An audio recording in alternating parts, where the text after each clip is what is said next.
નમસ્કાર દર્શક મિત્રો, ડે સ્પેશિયલ કાર્યક્રમમાં હું પીનલ આપ સૌનું સ્વાગત કરું છું। ડે સ્પેશિયલ કાર્યક્રમમાં આજે વાત કરી રહ્યા છે ભારત દેશના પાડોશી દેશોની પરેશાનીની। અહીંયા જોવા મળી રહ્યું છે અત્યારે ભારત દેશના પાડોશી દેશો એટલે કે શ્રીલંકા અને પાકિસ્તાન હાલમાં અત્યારે બંને દેશોની પરિસ્થિતિ ખરાબ જોવા મળી રહી છે। ક્યાંક જોઈ શકાય છે પાકિસ્તાનમાં રાજકીય અસ્થિરતાનો માહોલ છે તો ક્યાંક શ્રીલંકામાં આર્થિક સંકટના વાદળો ઘેરાઈ રહ્યા છે। શ્રીલંકાની હાલ જે પ્રકારની પરિસ્થિતિ છે, જે રીતે આર્થિક સ્થિતિ આ દેશની ખરાબ જોવા મળી રહી છે, ખાસ કરીને કોરોના પછી જે આર્થિક સ્થિતિનો સામનો ત્યારે આ દેશ કરી રહ્યો છે, જેમાં ભારતે મદદનો હાથ લંબાવ્યો છે। અને બીજી તરફ વાત કરીએ જો પાકિસ્તાનની, તો પાકિસ્તાનની ઇમરાન ખાનની સરકાર અત્યારે જીવન અને મરણની વચ્ચે ઝોલાખાઈ રહી છે। ત્યારે અત્યારે હાલ જે પરિસ્થિતિ પાકિસ્તાનમાં જોવા મળી રહી છે તે જોતા શું લાગે છે ઇમરાન ખાનની સરકાર જો બદલાય અને બીજી અન્ય સરકાર આવે તો ભારત દેશ પર તેની શું અસર પડી શકે છે? ભારત અને શ્રીલંકા ના સંબંધોની વાત કરવામાં આવે તો અત્યારે જે પ્રકારની પરિસ્થિતિ છે, ભારત જ્યારે શ્રીલંકાને મદદ કરી રહ્યું છે ત્યારે શું શ્રીલંકા આ પરિસ્થિતિમાંથી બહાર આવી શકશે? અત્યારે સમગ્ર વિશ્વની નજર ભારતની ભૂમિકા પર છે, ત્યારે વાત કરીશું આ તમામ પરિસ્થિતિને લઈને, ભારતની ભૂમિકાને લઈને। તેની માટે મારી સાથે અહીંયા ખાસ જોડાઈ ગયા છે કોમોડર ઉત્પલ વોરાજી અને બ્રિગેડિયર વિજય સાગરજી। આ બંનેનું સ્વાગત છે, વેલકમ ટુ ડે સ્પેશિયલ। અને તેની સાથે જ અત્યારે જ્યારે વાત કરી રહ્યા છે સમગ્ર પરિસ્થિતિને લઈને, તો ઉત્પલ વોરાજી, સૌથી પહેલા પાડોશી દેશોની જે પરેશાની છે તેના વિશે વાત કરીએ તે પહેલા આ ચર્ચામાં આપણી સાથે વધુ એક મહેમાન જોડાઈ રહ્યા છે પાકિસ્તાનથી। પાકિસ્તાનના સિનિયર जर्नलिस्ट अपनी साथ जोड़ाया है सैयद अबूजर शरीफ जी। आपका भी खूब खूब स्वागत है सैयद अबूजर जी। तो उत्पल वोराजी, સૌથી પહેલા આપણે શરૂઆત કરીશું અત્યારે ભારતના પાડોશી દેશોની જે પરેશાની આપણે જોઈ રહ્યા છે, જે પ્રકારની પરિસ્થિતિ શ્રીલંકાની જોઈ રહ્યા છે, પાકિસ્તાનની જોઈ રહ્યા છે, આ પરિસ્થિતિમાં ભારતની ભૂમિકાને કઈ રીતે જોઈ રહ્યા છો અને તેની સાથે જ કોઈ પણ દેશ હોય તેના પાડોશી દેશો પર જ્યારે સંકટના વાદળો ઘેરાય છે ત્યારે તે દેશની ભૂમિકા શું રહેતી હોય છે? પીનલ, આજનો મુદ્દો એ જીઓ સ્ટ્રેટેજિકલી, જીઓ પોલિટિકલી અને જીઓ ઇકોનોમિકલી બહુ જ અગત્યનો મુદ્દો છે। અને ભારત જેવા દેશ માટે કે which is emerging as an establish regional power or A regional super power, અને એના પાડોશી દેશોની અંદર આ જાતની હલચલ મચી જાય અને પોલિટિકલી, ઇકોનોમિકલી, સોશિયલી અને સોશિયલ કોહેઝિવનેસ પોઈન્ટ ઓફ વ્યૂ જ્યારે આ જાતના વાદળો અને સત્તાના સમીકરણો બદલાઈ રહ્યા હોય ત્યારે ભારત જેવો દેશ એને બિલકુલ એકાગ્રતાથી એની પર ધ્યાન રાખતો હોય છે અને પોતાની પોલિસી અને પોતાના નેશનલ ઇન્ટરેસ્ટ, નેશનલ ઓબ્જેક્ટિવ્સ અને નેશનલ મિશન્સ એને કોઈ જાતનો એની અંદર ઠેસ ના પહોંચે એનો ખ્યાલ રાખવાનો હોય છે। માટે whether it is foreign policy, whether is economic policy, whether it is defence policy or otherwise it is a national security strategy policy, બધા from that point of view આ જે ભારતના ઇમિડિયેટ નેબરહુડ અને એની અંદર એક દેશ કે જે Pakistan, which is a fully nuclear armed nation, an immediate neighbor, a problematic neighbor, and to a large extent ભલે આપણા પાકિસ્તાનના નેબર છે પેનલિસ્ટ તરીકે, પણ તેમ છતાં I would say to a large extent even a rogue neighbor, that which has always been a problematic neighbor। અને એ જ્યારે એના સત્તાના સમીકરણો બદલાતા હોય અને એમાં જ્યારે મહાસત્તાઓ જેવી કે અમેરિકા અને ચાઇના અને અફઘાનિસ્તાન જેવા પરિબળો પણ એમાં સંડોવાતા હોય તો એ બહુ જ અગત્યની વાત બની જાય છે। અને માટે ભારત એક સ્પિરિચ્યુઅલી વેલ એસ્ટાબ્લિશ કન્ટ્રી છે। અને માટે મારે બે આપણે ગુજરાતીની કહેવતો કે ભારતની કહેવતો એનાથી હું શરૂ કરીશ। એમાં પહેલી વસ્તુ એ છે કે જબ કર્મ હો કાલા તો क्या करेगी माला, भगवान भी आपको नहीं बचा सकता है। And similarly it is also said कि कर्म के पास ना कागज है ना पेन है, बट सबका हिसाब जरूरी है। तो वन डे તો ઉત્પલજી, આપને શ્રીલંકા અને પાકિસ્તાન બંનેની માટે લાગે છે કે ક્યાંક ને ક્યાંક તેમના જ કર્મો તેમની આગળ આવી રહ્યા છે, એમની જ ભૂલો તેમની આગળ આવી રહી છે? બિલકુલ, હું એટલા માટે જ કહું છું કે શ્રીલંકા અને પાકિસ્તાને a time has come where they have to look inwards and they have to do a serious introspection. Even Hillary Clinton, when she was visiting Islamabad, she also said that when you grow vipers in your backyard, be prepared that it will bite you. So similarly, now let us start with Pakistan. પાકિસ્તાનની અંદર અત્યારે જે કઈ situation થઈ રહી છે, it is his own doing. વર્ષોના વર્ષોથી ઇન્ડિયા હેઝ બીન સેઇંગ, અને રિજનલ પાવર્સ પણ એને કહી રહ્યા છે that you have to make a very clear dividing line between a state sponsored terrorism and your own national security strategy policy. But somehow they never understood that what is the difference between that. And therefore, right from the Russian invasion and America using Pakistan as a geopolitical ally to make sure કે એ લોકો અને રશિયાની સાથે checkmate કરી અને પાકિસ્તાનનો use કર્યો. जी उत्पल वोरा जी यहाँ पर हम इस डिबेट को में करने का प्रयत्न करेंगे, जिससे कि हमारे तीसरे जो पैनलिस्ट हैं पाकिस्तान से जुड़े हैं, तो हमारी इस चर्चा को समझ पाए. तो चौक्कस, बिल्कुल बिल्कुल. सो आप मुझे हिंदी में बोलना चाहती हो ना? जी जी जी जी हाँ, तो मैं वही कह रहा था कि पाकिस्तान के जो पॉलिटिकल प्लेयर्स, पावर इक्विलिब्रियम जो वहां जो प्रिवेल कर रहा है, उसके अंदर हमें समझना पड़ेगा that Pakistan polity and Pakistan judiciary or Pakistan's other media, they call themselves a democratic country, but it's actually not. And और पाकिस्तान में जो एक सत्ता जिसके पास केंद्रित है वो है Pakistan army, and with in the Pakistan army also Pakistan army chief. तो आप जब पाकिस्तान आर्मी चीफ को टाइम पे रिटायर नहीं करोगे, उनको बढ़ावा देते जाओगे, उनका हौसला बढ़ाते जाओगे, उनकी जो जिस तरह से पाकिस्तान पॉलिटिक्स के अंदर डायरेक्ट और इनडायरेक्ट, इम्प्लिसिट और एक्सप्लिसिट, इन ओवर्ट और कोवर्ट, जिस तरह से जो इन्वॉल्वमेंट बढ़ती जाती है और आज सालों से आती रही है, उनका इतिहास देख लीजिए. So they have not been able to, draw a clear, demarcating line between the Pakistan Army's role as a army or as a defense institution, and also, hobnobbing with the Pakistan politics, foreign policy, economic policy. Everything is decided by the Pakistan Army. जी उत्पल वोरा जी, ये यहाँ का इतिहास रहा है, पाकिस्तान का ये इतिहास रहा है, वहां पर हमेशा से ही ऐसा चलता आ रहा है. हमारे साथ पाक के सीनियर जर्नलिस्ट जुड़े हैं, उनसे भी इस बारे में बात करना चाहेंगे. सैयद अबूजर जी, क्या कहेंगे अभी की पाकिस्तान की स्थिति को लेकर? आपने हमारे पैनलिस्ट की बात भी सुनी है. कहीं ना कहीं जिस तरह की सिचुएशन अभी पाकिस्तान में देखने मिल रही है, हमेशा से पाकिस्तान में पाकिस्तानी सेना का वर्चस्व रहा है, वहां हमेशा से ऐसा ही होता आ रहा है. अभी की जो स्थिति है, इमरान खान की सरकार, जैसा कि अविश्वास का प्रस्ताव भी रद्द कर दिया गया है, क्या स्थिति अभी आपको देखने मिल रही है इमरान खान की सरकार को लेकर?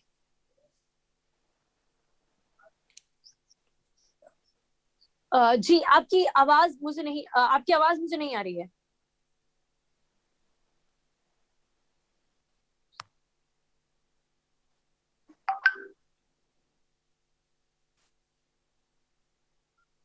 जी अबूजर जी, जी आपकी आवाज मुझे नहीं आ रही है. जी आपकी आवाज आ रही है. जी जैसे अभी हमारे कुल्ली को उन्होंने कहा, जो साथ बैठे हुए पहले में, उनके पाकिस्तान में फौज का किरदार, माजी में चीजें रही हैं, लेकिन इस बार हम देख रहे हैं काफी मामला जो है मुख्तलिफ हैं. जब इमरान खान साहब ने कल ये असेंबली तहलील की और सारा जो मामला किया, तो उसके बाद हमने देखा कि फौज की तरफ से फौरन रिएक्शन आया कि हमारा इससे कोई ताल्लुक नहीं है, और इस वक्त बहुत अच्छा मौका था, वो टेक ओवर कर सकते थे, लेकिन हम देख रहे हैं कि ऐसा कोई मामला नहीं है. उनकी तरफ से ऐसी कोई कोशिश या कोई ऐसी ख्वाहिश भी नहीं देखी जा रही. सारा मामला आप देख रहे हैं पॉलिटिकली ही डील हो रहा है. और जहां तक रही पॉलिटिकल केओटिक और पॉलिटिकल हिस्ट्री की बात, तो इंडिया में भी मसाइल रहे हैं. वहां फौज नहीं रही है, लेकिन कोएलिशन गवर्नमेंट्स होती थी. 90s का दौर आप देखें, हुकूमतें गिरती थी, मसाइल रहते थे, आपस में ब्लैकमेलिंग होती थी.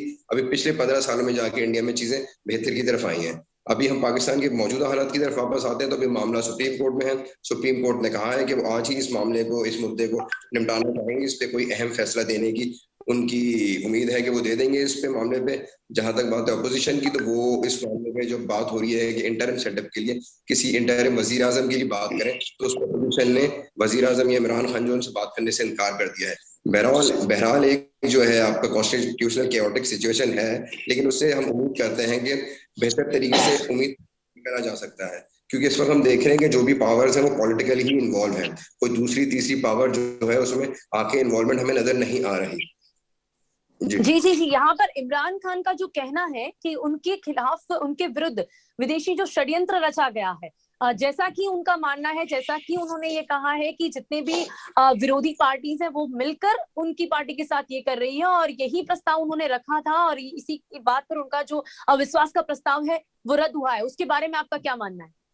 देखिए, पाक अमेरिका के जो ताल्लुकात हैं वो हम देखते रहे हैं माजी में भी। अमेरिका मतलब पाकिस्तान से मुताल्लिक हो, अफगानिस्तान से मुताल्लिक हो या इंडियन रीजन से मुताल्लिक हो, तो बहरहाल एक इंटरनेशनल प्रेशर तो हमारे पॉलिटिक्स में रहता है, उससे इनकार नहीं किया जा सकता। और अभी हालिया हम अंदाजा लगाएं सूरत हाल का, अफगानिस्तान की सूरत हाल हो गई या चाइना के साथ जो ताल्लुकात हैं अमेरिका के, तो उस सूरत में हम देखते हैं कि वो प्रेशर बहरहाल बढ़ता है, और माजी इसका एक लंबा माजी है, ये आप चाहे इससे इनकार करें या ना करें, ये है, मौजूद रहा है। और इसको पॉलिटिकली इमरान खान ने बहरहाल एक अपने जो बचाव के लिए पॉलिटिकली इस्तेमाल करने की कोशिश की है, और उन्होंने एक तरह से इसको जो अवामी जो रद्द-ए-अमल होता है पाकिस्तान इंडिया में हम देखें तो बहरहाल एक इंटरनेशनल प्रेशर के खिलाफ एक दबाव रहता है, तो उस पे अगेंस्ट जो उनकी वो आती है, आपका रिएक्शन आता है, तो उसको उन्होंने बहुत स्मार्टली कहना चाहिए कि वो प्ले किया है। जो सूरत है बहरहाल इससे टोटली इनकार भी नहीं किया जा सकता, क्योंकि उन्होंने जो हाई पावर्स है, पॉलिटिकल पावर्स है, उनके साथ शेयर की हैं ये चीजें।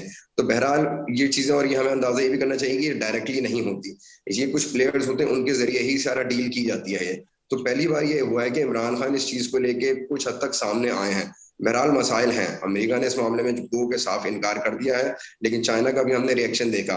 तो इमरान खान ने ये पहली दफा ऐसा हुआ है कि वो पब्लिकली भी आए हैं, गो कि उन्होंने इस सारी सूरत हाल को अपने पॉलिटिकल फायदे के लिए इस्तेमाल करने की कोशिश की है, लेकिन बहरहाल एक ट्रेंड सेट हो गया है, और उसमें हुआ कल ये है कि उन्होंने इसी को इस्तेमाल करते हुए अपनी जो पॉलिटिकल इंटीग्रिटी है या पॉलिटिकल फेस सेविंग है उसको उन्होंने बरकरार करने की कोशिश की है।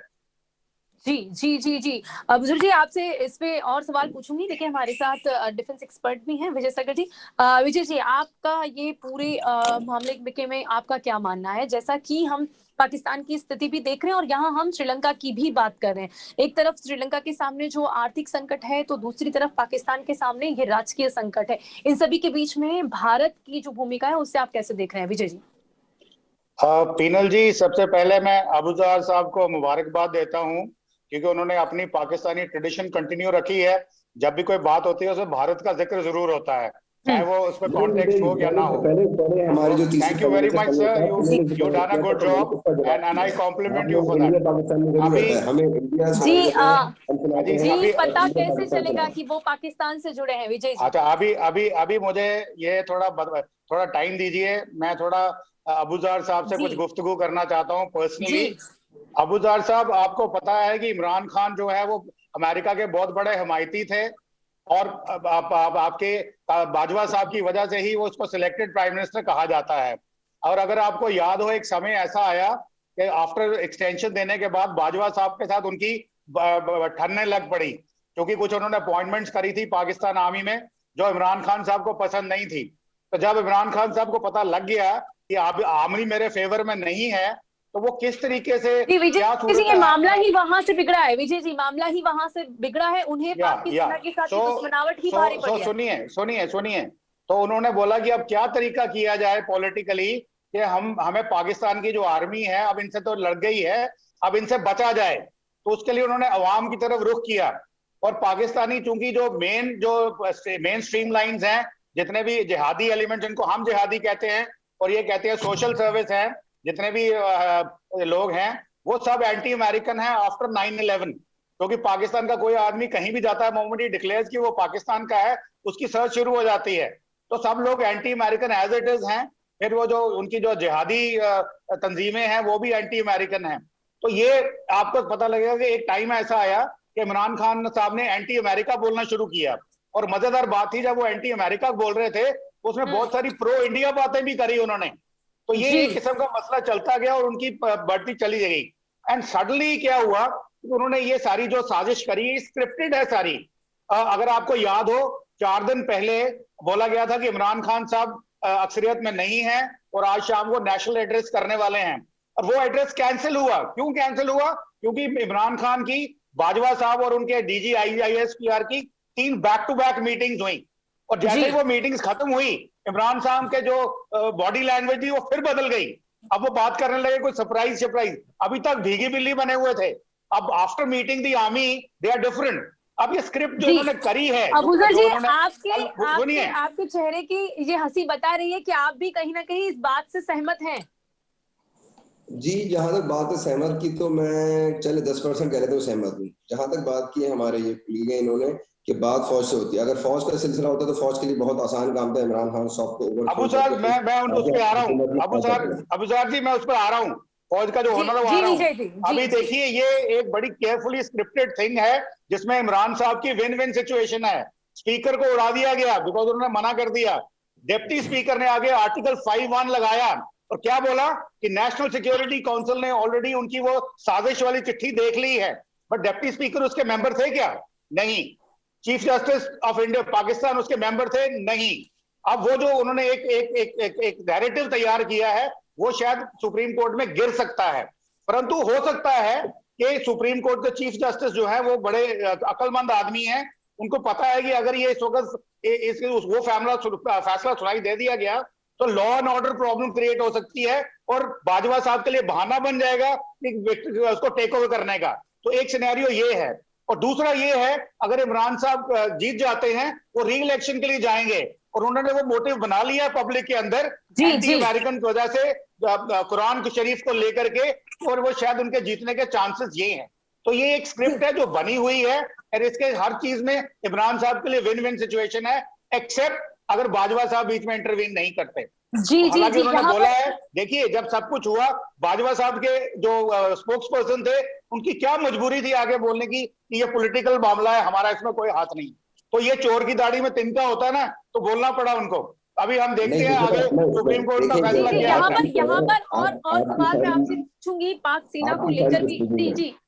जी अबू सर जी यहाँ देखिए पाकिस्तान सेना पाकिस्तानी फौज का जिक्र है, जो आप बात कर रहे हैं उनको आगे क्यों बोलना पड़ा? तो वो आप लोगों की वजह से आगे बोलना पड़ता है। जैसे हमारे यहाँ भी कुछ रोल्स हैं जो उनको हर वक्त हर मामले में खींच लाते हैं, तो ये उनको वजाहत देनी पड़ी और वो वजाहत देके बहुत सिंपली पीछे जाके बैठ गए। और जहां तक इमरान खान साहब के लिए विन विन सिचुएशन की बात करें तो मैं ऐसा नहीं समझता, क्योंकि इमरान खान साहब ने इस वक्त अपना एक सियासी जो जिसे कहते हैं लास्ट सिक्सर था वो मार दिया। इसके बाद अब सूरत हाल उनके हाथ से भी निकल चुकी है। अब नहीं अबूजर जी यहाँ पर पहली बार पाक सेना न्यूट्रल देखने मिल रही है, जैसा कभी देखने नहीं मिला है।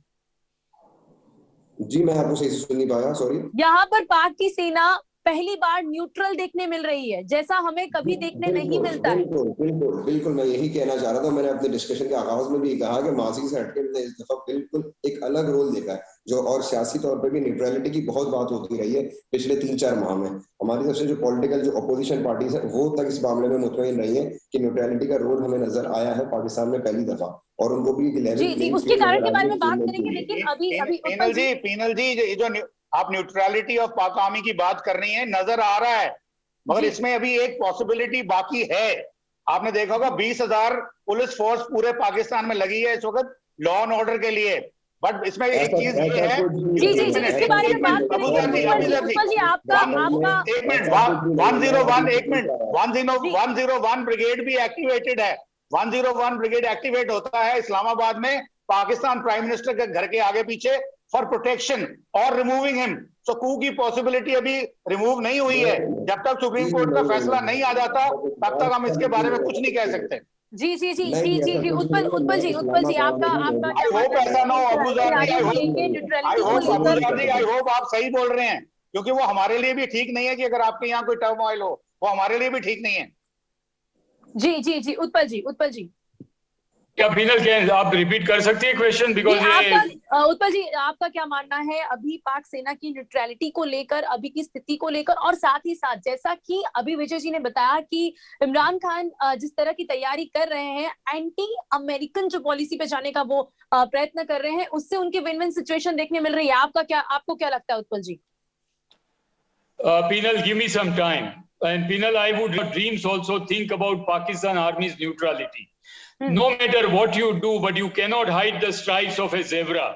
ये आप समझ लीजिए जिंदगी में, you cannot. और आज ये 35 साल या 40 साल का इतिहास है that Pakistan cannot survive without Pakistan Army, and Pakistan Army stays for power. It is a reality of life. तो अभी आज का डिस्कशन वो है ही नहीं. आज का डिस्कशन है कि जो परिस्थिति पैदा हुई उसके लिए भारत को क्या करना है, बिकॉज इट इज गिवन। अभी ये प्रूव नहीं करना है कि पाकिस्तान आर्मी न्यूट्रल है या नहीं है, वो हो ही नहीं सकता, और पाकिस्तान उसके बिना जिंदा रह ही नहीं सकता। जी, उसी पर निर्भर करता है कि आगे क्या होगा, क्या सरकार बदलेगी या नहीं बदलेगी तो भारत देश पर उसकी क्या असर होगी। अभी की सरकार के साथ जिस तरह के संबंध है, और उसके बाद जैसा कि काफी बार पैनलिस्ट हमारे साथ जुड़े हैं, उनका कहना है एटलीस्ट इमरान खान की सरकार जब से है तब से उस तरह की परिस्थिति काफी टाइम से देखने नहीं मिली है, जैसा कि पहली दुश्मनाहट देखने मिलती थी। अगर सरकार बदलती है तो क्या सामना करना पड़ सकता है भारत सरकार? Pinal, just listen to this.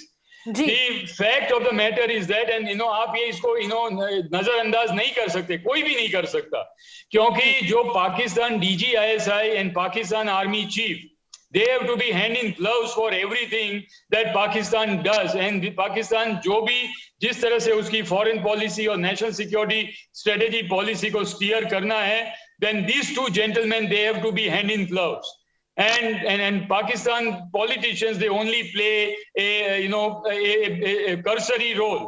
उसमें कोई बेशक बात नहीं है. Now also understand that the Pakistani army has become a institution itself.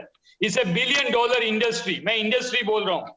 और पाकिस्तानी जनरल्स की the billions of dollars of assets are lying in the USA, UK and in the Switzerland. They are also alleged to have Swiss accounts. तो ये काफी possible हो सकता है that America has turned the table on these generals, and they've said that if you don't play games with us, we will expose you. And that is why probably all this kind of situation is happening. Second point, Pakistan's Prime Minister Imran Khan himself on a national television, he is telling that the opposition party के leaders और उनको MPs को बोरिया भर के पैसा देके खरीदा गया है. जी. Now either Pakistan Prime Minister is a traitor or he is a देशद्रोही, और उसको उसके सामने केस करना चाहिए. If he is saying that Shahbaz Sharif, who is the Prime Minister designate candidate of the Pakistan opposition party, अगर वो traitor है, अगर उसको पैसों बोरियों भर के पैसा देके खरीदा गया है और देश के अगेंस्ट काम कर रहा है, then why is he out in the open? He should be in the jail. And who has said this? Not me or you or not any Indian. ये सवाल हम जरूर से पूछेंगे सैयद अबूजर जी से, जैसा कि अभी आप उत्पल बोरा जी को सुन रहे हैं, इसके बारे में और बात करेंगे, लेकिन फिलहाल समय हुआ एक ब्रेक को लेके. ब्रेक के बाद फिर से इस चर्चा को शुरू करेंगे.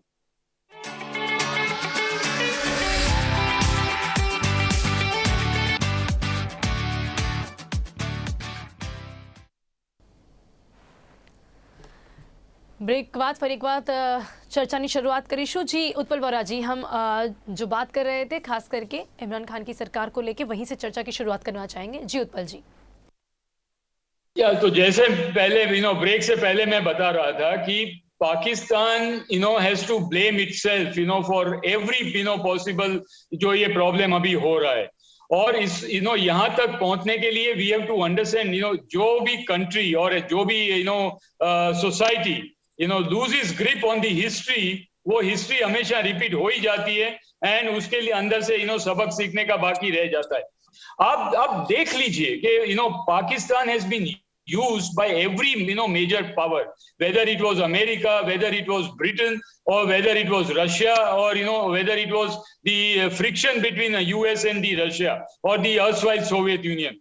तब से ये सिचुएशन हो रही, तब से India has been telling Pakistan, do not do this, do not divert your the funding that you are getting for the anti Russian activities to against India, and also the military hardware, don't position against the India on Indian border. But Pakistan नहीं समझा. तो आज अभी ये situation हुई है कि जिस तरह से जो दी सेंटो के अंदर जो एक अलाई था अमेरिका का, उसके ऊपर से जो Pak Afghan corridor which was so important to America in that kind of geopolitical situation, उसकी वजह से उसकी आंखें खुली नहीं, और दे थॉट दैट हमारे बिना तो दुनिया चल ही नहीं सकती. And then the change came, and then now the Haqqani network, mercenary related and then terrorist related government sitting in Afghanistan, and then Pakistan's role. We can go on and on Pakistan. But the reality is that now situation is totally different. Now the Chinese card has also played, because China is now with the investment of $60 billion in China-Pakistan economic corridor passing through Baluchistan, and Baluchistan में जिस तरह की हालात अभी हो रहे हैं, China is also unhappy with Imran Khan and Imran Khan government, that they are not allowing this the strategic project which is of so importance to China, वो नहीं हो रहा है.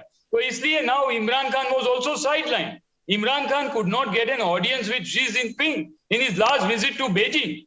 Then he had to rush to Moscow. And Moscow, when he was shaking hands with Putin, then obviously, people, China did not like it. And that is why people, it is believed that America also never wanted him to go close to Putin. And therefore, America played the last throttle. And they used the Pakistan army and Pakistan generals, that if you don't oust, Pakistan and Pakistan government, we will expose you and your financial dealings, because we have full dose here on Pakistan army. जी sir ने बहुत अच्छी कहानी बनाई है, story समझी है, बहुत अच्छा है, इसमें कुछ किसी हद तक हकीकत भी है। जी जरूर से। अगर मैं समझ सकती हूँ जिस देश के प्रतिनिधि है, जिस नाम से आप यहाँ पर हैं, जिस देश से आप हैं यहाँ पर, तो ये सारी बातें आपको कहानी लग रही होगी, ये समझा जा सकता है, स्वाभाविक है। मैंने कहा किसी हद तक आप हकीकत भी कह सकते हैं, लेकिन जहां तक आप इंटरनेशनल रिलेशंस की बात करते रहे हैं, तो यूक्रेन पे जब रूस ने चढ़ाई की तो इंडिया का रिएक्शन क्या था? मोदी साहब खामोश बैठे रहे। चीन के साथ लद्दाख में मसले हुए तो मोदी साहब ने क्या किया? वहां पे इंडिया की कितनी सुबकी हुई, कितनी पिटाई लगी, लेकिन मोदी साहब ने इंडिया के साथ उस तरह से मामला नहीं उठाया। तो जो इंटर रीजनल पॉलिटिक्स है और इंटरनेशनल जो प्रेशर है वो तो रहते हैं, उससे इनकार नहीं किया जा सकता। मोदी साहब का भी रिएक्शन हम देखते रहे हैं। अभी तक जो यूक्रेन और रूस का मामला, उसके बीच में इंडिया ने अपने मामला रखे हैं। रूस के साथ वो रूस से ऑफर आ रही है, रूस से आप तेल ले रहे हैं, सारे मामला तो हैं। उसके लेकिन आप मानते हैं हर बार एक शांतिदूत की तरह भारत ने समझाने का प्रयास किया, लेकिन पाकिस्तान को कभी समझ नहीं आया? अबूजर जी नहीं, पाकिस्तान को समझ में आता है, सब आता है। पाकिस्तान की पोजीशन अगर आप जियोपॉलिटिकली देखें तो बहुत ही सेंसिटिव है। पाकिस्तान के मामला है इंडिया के मुकाबले में बहुत हसास है। हमारे बराबर में अफगानिस्तान है, हमारे बराबर में ईरान है, हमारे बराबर में चाइना है, जिससे यूएस को बहरहाल मसाइल रहते हैं, और ये कोई ढकी छुपी बात नहीं है किसी के लिए। तो सारे मसाइल में रहते हुए रीजनली प्ले करना, इंटरनेशनली प्ले करना बहुत अहम होता है। अफगानिस्तान के मामले में हमने देखा, जब अफगानिस्तान कोलैप्स किया तो इंडिया वहां से बहुत तेजी से भागा, हमने देखा सबने, आपके भी सामने। पाकिस्तान वहां मौजूद था, अभी तक मौजूद है, हमारी बॉर्डर मिलती है। और जहां कहां तक झूठ बोलते रहोगे मीडिया के ऊपर? कहां तक झूठ बोलोगे? आप कहानी बनाना और इसी तरह का अगर मामला पाकिस्तान से होता तो इंडिया का क्या रिएक्शन होता? इंडिया ने तो बहुत आप इंडिया छोड़ दीजिए ना, why you are coming to India? The situation is in Pakistan. जी अभी पाकिस्तान की बात करिए ना, इंडिया छोड़ दीजिए। India is world leader now. वो आप ही के देश की स्थिति है, वो आप ही के सरकार की वजह से, आप ही की सरकार की वजह से वहां पर स्थिति है। वहां तो भारत का कोई भी इन्वॉल्वमेंट नहीं है। सैयद अबूजर जी, जो परिस्थिति, जो राजकीय माहौल आपके यहाँ देखने मिल रहा है, वहां आप ही के देश में अंदर ही आंतरिक विवाद देखने मिल रहा है। यहाँ तो भारत का कोई इन्वॉल्वमेंट नहीं है। नहीं, भारत के इन्वॉल्वमेंट भारत में, लेकिन मसाइल रहते हैं वहां पे। हम मोदी जी को हम देखते हैं, भारत में इंटरनल मसाइल। अरे मोदी जी की बात छोड़ दीजिए। मोदी जी वर्ल्ड लीडर है अभी, is established as a world leader. Modi ji को तो आप मोदी जी को बाद में ना लाइए बीच में, और तारीफ भी करते हैं। Modi ji is now world leader, forget about it. और तारीफ भी कर चुके हैं। हम देखिए आगे क्या हुआ करंट सिचुएशन में। इस पूरे 1 घंटे की बहस में मैंने नहीं देखा कि पाकिस्तान में इस वक्त क्या हो रहा है, आगे क्या होने जा रहा है, इस वक्त यहाँ की क्या सूरत हाल है। हम सब कुछ छोड़ के एक माजी में 47 से हम सिलसिला शुरू कर देते हैं। जब भी इंडिया पाकिस्तान की बात होती है, हमने हमेशा देखा है कि फौज का जिक्र आ जाता है, 47, 71, 65, ये बातें शुरू हो जाती है, बात आगे बढ़ती ही नहीं है। नहीं तो आपको लगता है कि बात किस वजह से आगे नहीं बढ़ती? आपको क्या लगता है कि बात क्यों आगे नहीं बढ़ती, क्यों वहीं पर आकर रुक जाती है? कि मसाला जो है सारे मामलों में रहता है। Can I get 1 minute? जी विजय जी मैं आपकी बात सुनना चाहूंगी। बात इसलिए नहीं बढ़ती है कि यहाँ पर पूरे अबूजर साहब बात इसलिए नहीं बढ़ती है। अबूजर साहब पॉलिटिकल सिचुएशन से अपने आप को आइसोलेट रखा है, हम देख रहे हैं, हम उस पर बात नहीं। अबूजर साहब बात इसलिए आगे नहीं बढ़ती है क्योंकि आप कश्मीर में, जिस स्टेट से मैं आता हूं, आप वहां पे अपने टेररिस्ट एक्टिविटीज बंद नहीं करते हैं। हमने कई बार आपको पकड़ के पहले हमने आपको अभी अबूजर जी हमने एलिमिनेट करना शुरू कर दिया है। मैं रोकना अभी हम बिलीव ही नहीं करते कि उनको हम पकड़ेंगे। अब उनको अभी इमरान खान की सरकार को लेकर वहाँ के लोगों का रुख क्या है? मैं अभी फिर से मुद्दे पे आना चाहूंगी। अबूजर जी, यहाँ वहाँ की इमरान खान की सरकार को लेके वहां के लोगों का रुख क्या है? ये जो सारी परिस्थिति हम पॉलिटिकली देख रहे हैं अभी, पाक सेना इमरान की सरकार के बीच में विरोधी पार्टी, इनके बारे में तो हमने जाना है, लेकिन अभी वहां के लोगों का क्या रुख है? क्या आप जैसे जर्नलिस्ट, आपके पास क्या इसकी माहिती है कि वहां के लोग क्या चाहते हैं? लोगों को बहरहाल इमरान खान का एक जो उन्होंने काम किया, उन्होंने लोगों को अवेयरनेस तो दी है पॉलिटिकली, हो पहले 2018 के इलेक्शन में हो या अभी के मामला हो, उन्होंने एक बहरहाल ट्रेंड सेट कर दिया है। लोग पहले पॉलिटिकली इतने इन्वॉल्व नहीं होते थे जो आम शहरी होता है यहाँ। इस वक्त हम देखते हैं रेडी वाला, एक दुकान वाला बहरहाल पॉलिटिकली अवेयर हमें दिखता है और पॉलिटिकल डिस्कशन में वो हिस्सा लेता है। तो जो यूएस जो सेंटीमेंट होता है पब्लिक में, हमारे यहाँ बहरहाल अच्छा नहीं है यूएस के बारे में। इंडिया में, पाकिस्तान में आप देखते हैं तो खासतौर में पाकिस्तान में, तो उस ट्रेंड को उन्होंने बहुत ही स्मार्टली प्ले किया है। तो उसके बाद जो है लोगों को काफी हद तक लोग जो है इमरान खान की बात से सहमत हमें दिख रहे हैं, बहुत एग्री दिख रहे हैं उनसे। बहरहाल जो ऑपोजिशन है उसको झटका लगा, ऑपोजिशन आई थी, लेकिन ऑपोजिशन उस तरह से वो यूटिलाइज और मोबिलाइज नहीं कर सकी लोगों को, हमने ये भी देखा। अबूजार साहब, अभी इमरान खान साहब लोगों को मोबिलाइज करेंगे। पहले आर्मी वोट उनको फोर्स करती थी, अभी जिहादी एलिमेंट्स जो हैं वो नॉर्मल पब्लिक को फोर्स करेंगे इमरान खान को वोट करने के लिए। तो ये इमरान खान साहब की अचीवमेंट यहाँ पे यही है। जी उत्पल जी एक अरे मुझे जरा सुन लीजिए। You see panel, what we have to do is that what जो पाकिस्तान में होगा वो होगा, that we are not interested. Pakistan में जो होगा उससे भारत को क्या, let me just touch upon that. अगर इमरान खान अगर ट्रस्ट वोट जीत भी गए तो Imran will remain as Imran. Imran is not going to change, and Imran is unpredictable. He either will have to call peace with the Indian with the Pakistan army, and then India के लिए dynamics will not change.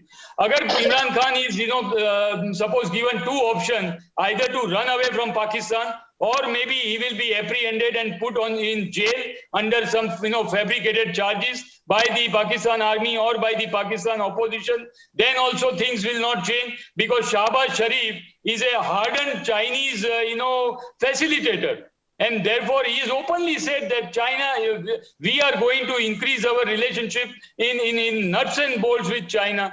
So therefore Pakistan has no other option, economically, politically, diplomatically, and also in the foreign policy issues point of view and security strategy point of view, to be subservient to either China or America. They cannot be with America at this moment of time till the time they change their the रुख बदलते हैं। अगर वो नहीं करते तो economically they are dependent on China, because इनकी economy बिल्कुल टूटी हुई है, डूबी हुई है। If China does not pay the money, then the economy cannot survive. And if Shahbaz Sharif comes into power, पैसे तो क्या चेंज हो जाएगा? ये इमरान खान की सरकार जो वहाँ विरोध पक्ष है, वहां पर जैसा कि जितनी वहां से जो माहिती मिल रही है कि विरोध पक्ष का जो मानना है कि इमरान खान की सरकार ने देश की आर्थिक स्थिति को और बिगाड़ दिया है। तो इसके बारे में पहले तो मैं अबूजर जी से जानना चाहूंगी कि क्या मीडिया के पास वहां पे क्या यहाँ पे माहिती है कि यहाँ जो जानने मिल रहा है कि इमरान खान की सरकार ने कैसा काम किया है आपके यहाँ? देखिए, इमरान खान पहली दफा आए थे तो हमें पहली चीज देखनी चाहिए, तो पहली दफा पावर में आए थे। बहरहाल कुछ लोगों को उन्होंने, मुख्तलिफ लोगों को अपने साथ शामिल किया, जो पुराने थे, कुछ नए लोग भी थे।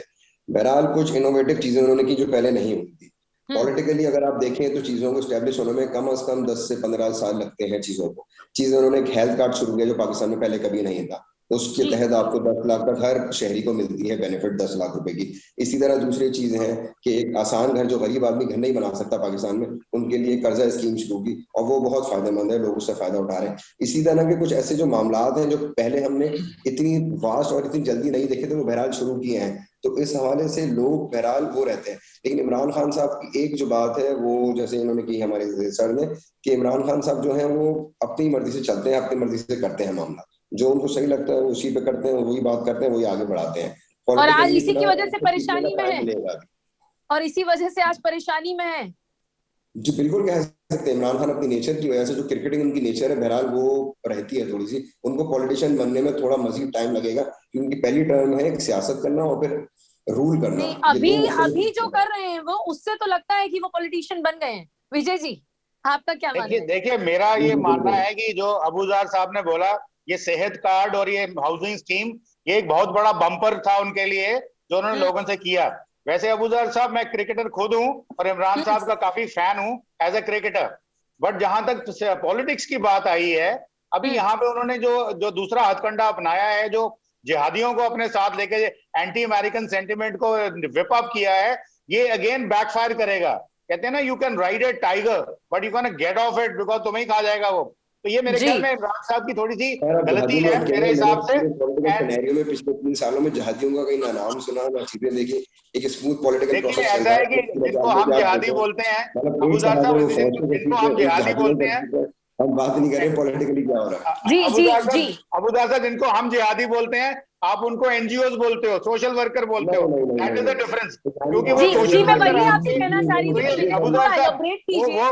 अबूजार साहब, वो आपके सोशल वर्कर हमें कश्मीर में नजर आते हैं, तो आप जी वो वाली विजय जी, पिक्चर मैं वही हम आपसे आपको कहना चाह रही थी कि आप थोड़ा एलैबोरेट कीजिए, जैसे कि अबूजार जी समझ सके कि आप क्या कहना चाह रहे हैं। जी सारे मामला खराब करते हैं।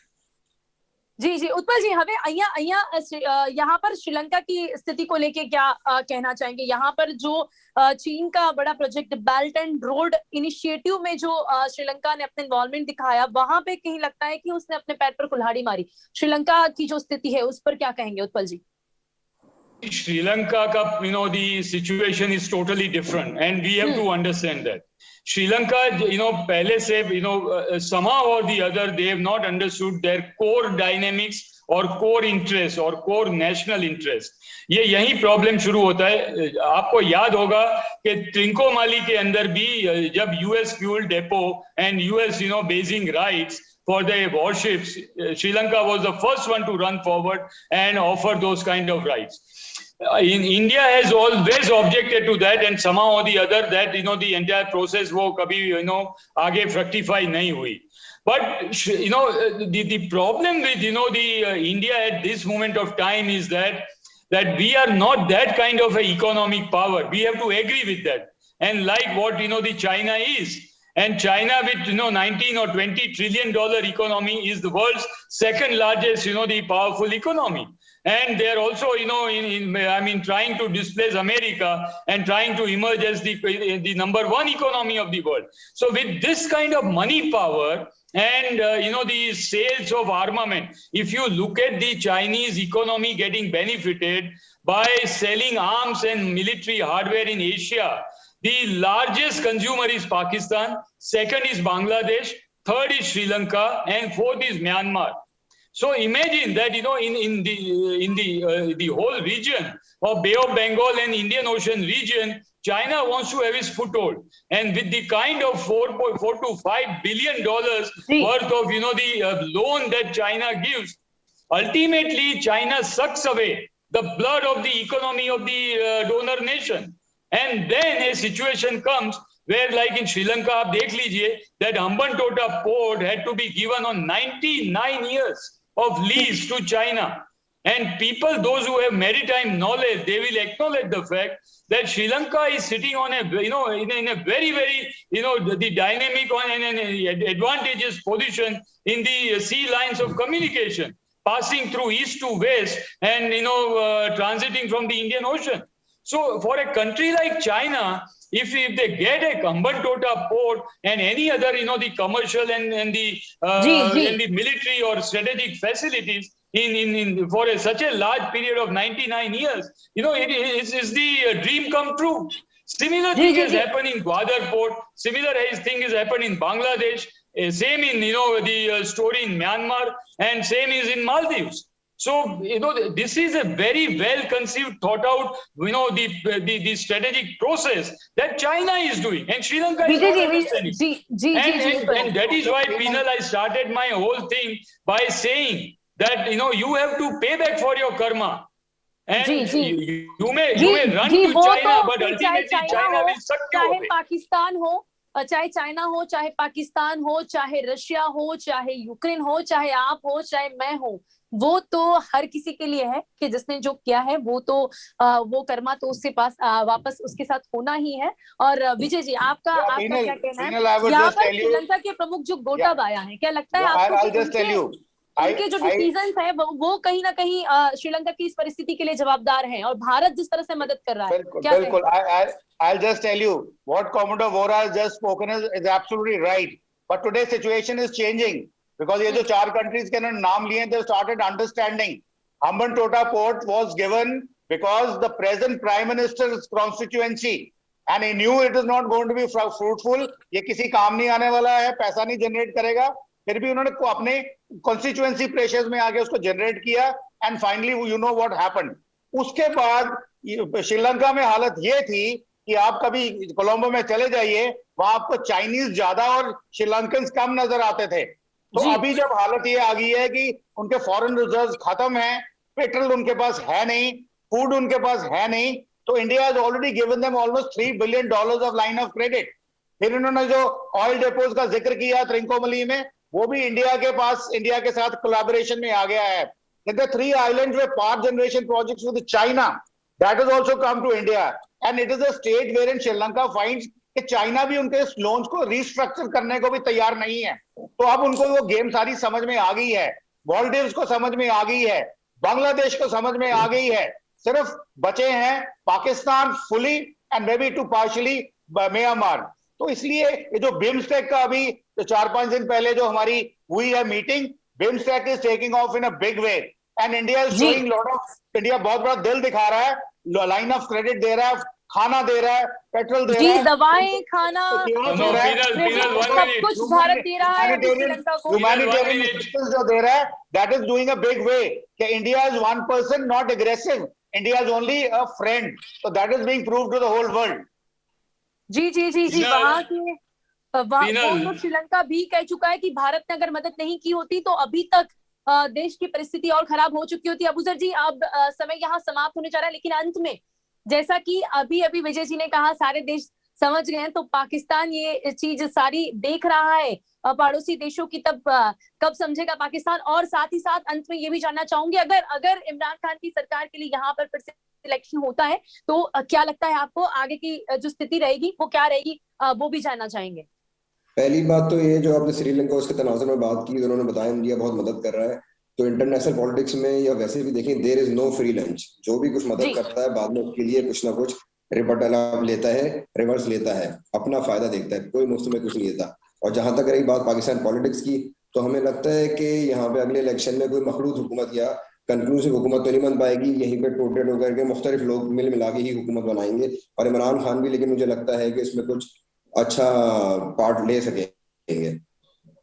जी तो उत्पल वोरा जी साहब इंशाअल्लाह। जी उत्पल वोरा जी, आपनो अंतમાં શું માનવું છે? પાકિસ્તાનની જે આ મામલો ये कहाँ जाके अटकेगा और अंत में आपका क्या कहना है? भारत देश के जो भी पड़ोसी देश हैं उसकी परिस्थिति को लेके भारत की भूमिका क्या रहेगी? बहुत ही कम समय है, जल्दी से खत्म करेंगे। उत्पल वोरा जी। No, when it comes to Pakistan, Pakistan is a no-go situation. No matter what happens, who comes in power there, it is of no relevance. And therefore, Pakistan में दो तरह की possibility हो सकती है, whether army in power or politicians power, but with army's connivance. Either way, for India is a very tough situation. Therefore, be prepared for it. Keep your fodder dry or gunpowder dry, and be prepared for every kind of situation. Especially when Pakistan and Afghanistan and China axis is getting firmed up. Therefore, you cannot rely on Pakistan. That is number one. As far as Sri Lanka is concerned, yes, Sri Lanka is ready to take your help, but in a long run, will Sri Lanka, show its color? That we have to wait and watch. As of now, Sri Lanka has not changed any course of action. समाप्त हो रहा है, तो उत्पल वोरा जी, विजय जी, आप हमारे साथ जुड़े, और खास करके अबूजर जी, हमारे यहाँ पर श्रीलंका हो या पाकिस्तान हो, मेहमान को हमेशा भगवान माना जाता है। हमारे साथ जुड़े इसके लिए आपका भी खूब खूब धन्यवाद। Thank you so much. તો સ્પેશિયલ કાર્યક્રમમાં આજે ખાસ કરીને ચર્ચા કરી છે પાડોશી દેશોની જે પરેશાની અત્યારે જોવા મળી રહી છે, શ્રીલંકાની જે સ્થિતિ છે, આર્થિક સ્થિતિ, તેની સાથે પાકિસ્તાનની જે રાજકીય પરિસ્થિતિ અત્યારે જોવા મળી રહી છે, તેને લઈને અત્યારે ચર્ચા કરી છે। અને તેની સાથે જ્યારે પાડોશી દેશો આ રીતે સંકટમાં હોય, સંકટના વાદળો ઘેરાયેલા હોય, ત્યારે ભારત દેશની શું ભૂમિકા રહેશે તેના વિશે ચર્ચા કરવાનો પ્રયાસ કર્યો છે। ત્યારે ડી સ્પેશિયલ કાર્યક્રમમાં બસ આટલું જ। ફરીથી મળીશું એક નવા વિષય સાથે, ત્યાં સુધી રજા આપશો। નમસ્કાર।